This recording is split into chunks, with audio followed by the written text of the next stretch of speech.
আসন্ন সরস্বতী পূজাকে সামনে রেখে ভোলার মৃৎশিল্পীরা এখন পার করেছেন চূড়ান্ত ব্যস্ত সময়।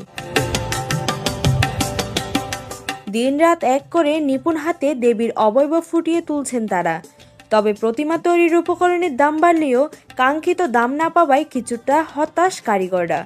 বুধবার বেচা কিনা শুনি তো আমি ভোলাতে ভোলাতে মা সরস্বতী পূজা কাজ করি। আমাদের তো বেচা কিনা বলতেই নাই, একেবারেই নেই। প্রতি আমার আইসি 45টা খরচ তো ব্যবহার খরচ হচ্ছে, কিন্তু আসলে তো বেনিফিট নাই। বাঁশ, খড় আর মাটির নিপুণ গাঁথনিতে তৈরি হচ্ছে দেবীর অবয়ব। ভোলা সদরের ঐতিহ্যবাহী শ্রী শ্রী লক্ষ্মী গোবিন্দ মন্দির প্রাঙ্গণ এখন সরগরম মৃৎশিল্পদের কর্মযজ্ঞে।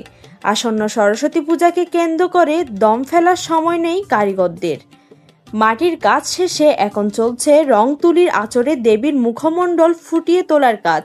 ছোট বড় মিলিয়ে এবার প্রায় 200 থেকে 300 প্রতিমা তৈরি হচ্ছে এই মন্দির প্রাঙ্গণে।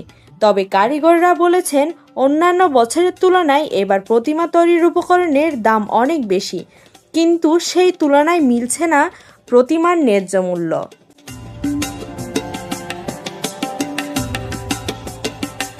একজন মৃৎশিল্পী হিন্দুস নিউজকে জানান, দিনরাত পরিশ্রম করে কাজ করছি, কাজ প্রায় শেষের পথে, কিন্তু এবার মাটি, রং, বাঁশ সবকিছুরই দাম বেশি।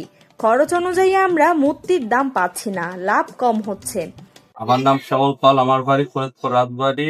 আমরা 3 জনে 1.5 মাস ধরে 45টা সরস্বতী তৈরি করছি, এবং এবার সরস্বতীর রেটটা খুবই কম বলছে, বোঝা যাচ্ছে না কি হবে। তারপরও চেষ্টায় আছি, আর 13 দিন বাকি আছে, তা দেখা যাক। আমরা কাজে খুব ব্যস্ত আছি, ফিনিশিং কাজে।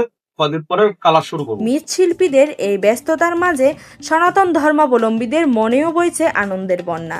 শেষ মুহূর্তে বিদ্যাদেবীকে বরণ করে নিতে নতুন রূপে বিভোর ভক্তরা। হিন্দু সম্প্রদায়ের শিশু, নারী, পুরুষ সহ সব বয়সী মানুষদের মাঝে বিরাজ করছে উৎসবের আমেজ।